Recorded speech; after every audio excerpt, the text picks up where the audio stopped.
I'll fight you right now.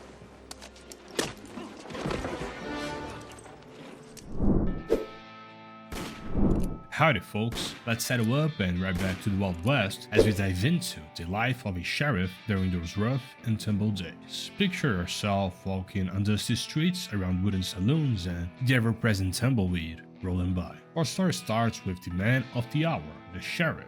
Now, being a sheriff wasn't just about finding a star to your chest and looking tough. It was a role that required grit, determination, and a whole lot of courage. First things first, a sheriff's day began at the crack of dawn. Early morning was all about making rounds, checking in on the local businesses, and making sure the town was waking up without a hitch. The sheriff would often stroll through the main street, tipping his hat to the townsfolk and keeping a keen eye out for any troublemakers. The town was his responsibility, and he took pride in knowing every corner of it. He'd often visit the local saloon, not for a drink but to gather information, because the saloon was a hub of activity and gossip. A great example of this is Wild Bill Hickok, one of the bravest sheriffs that Kansas has ever known. Hickok was not only a lawman but a professional gambler as well, so not only Bill but also any good sheriff knew that keeping an ear to the ground was crucial for maintaining order. Now, law enforcement in the Wild West wasn't just about handling drunks and petty thieves. The sheriff dealt with a range of issues from cattle rustling to bank robberies. And let's not forget the infamous gunfights like the gunfight at the OK Corral, which I talked about in my last video about the US Marshals. When a serious crime occurred, the sheriff had to assemble a posse. This was a group of deputized men, often volunteers from the town, who would assist in tracking down and apprehending criminals. Imagine this scene: a group of determined men on horseback racing across the open plains with the sun beating down their backs, all in the name of justice. But it wasn't all high-speed chases and shootouts.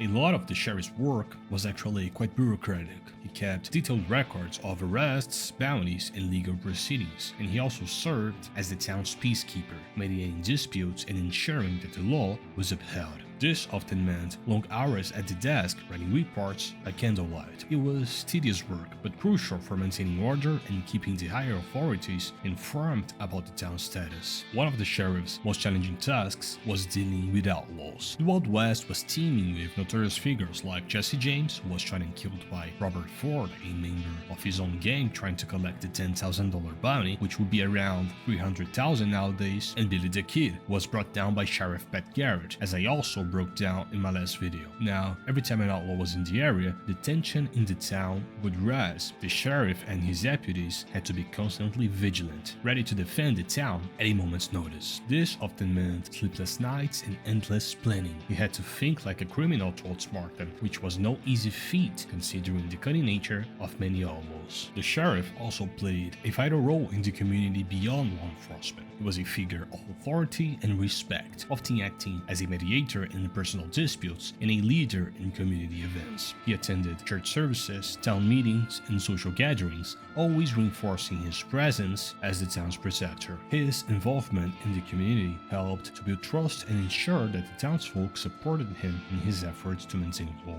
and order.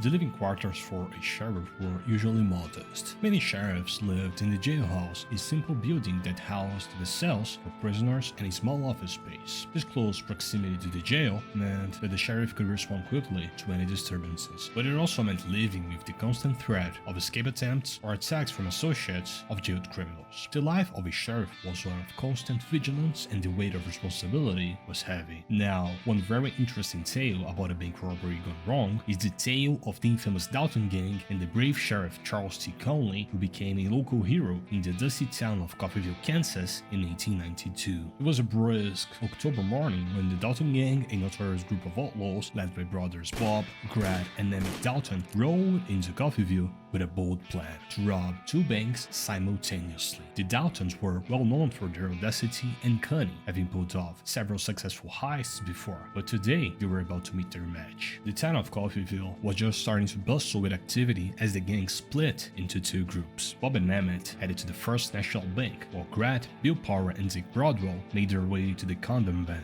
Disguised with thick beards and hats pulled low, they hoped to catch the townsfolk off guard. Little did they know their disguises were as foolproof as they fought. Inside the First National Bank, Bob Dalton demanded the teller to hand over all the money. Emmett kept his gun trained on the customers, ensuring no one moved. Meanwhile, across the street at the Dalton Gang, Grant and his crew were doing the same, but something was amiss. The townsfolk had recognized the Daltons despite their disguises, and word spread quickly. Sheriff Charles T. Conley was in his office when he heard the commotion. Tall, rugged, and known for his unwavering dedication to the town, Conley wasted no time. He gathered a posse of brave townsmen, armed themselves to the teeth, and headed towards the banks. They knew the Daltons were dangerous, but Coffeyville was their home, and they weren't about to let a bunch of outlaws tear it apart. The showdown began as Sheriff Conley and his posse took strategic positions around the banks. The element of surprise was on their side. As Bob and Emmett were stuffing bags with money, they heard the sharp command to surrender.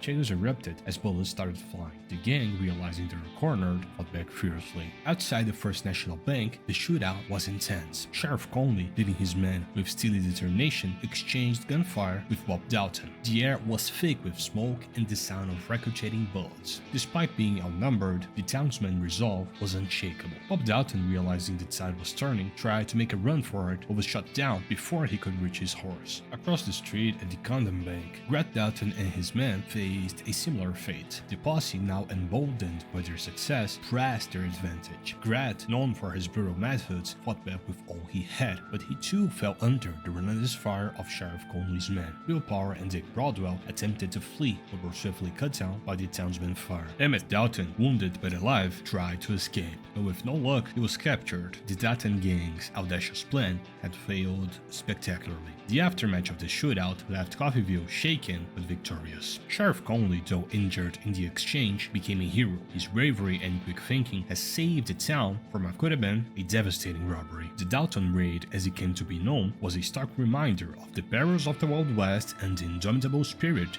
of those who defended it. Sheriff Charles T. Conley's legacy lived on, a testament to the courage and resilience that defined the frontier lawmen. Coffeyville returned to its quiet, dusty rhythm, forever marked by the day they stood up to the Dalton Gang and emerged triumphant. So next time you think of the Wild West, remember Sheriff Conley and the brave folks of Coffeyville who stood their ground and showed that even in the face of danger, justice can prevail. In summary, being a sheriff in the Wild West was a complex and demanding job. It required a unique blend of toughness, intelligence, and dedication. The sheriff was not just a lawman, but a central figure in the community, embodying the spirit of justice, courage, intelligence, bravery, and order in a lawless land. Remember to subscribe, like the video, and hit that notification bell, so keep your boots dusty, your spirits high, and I'll see you in the next time.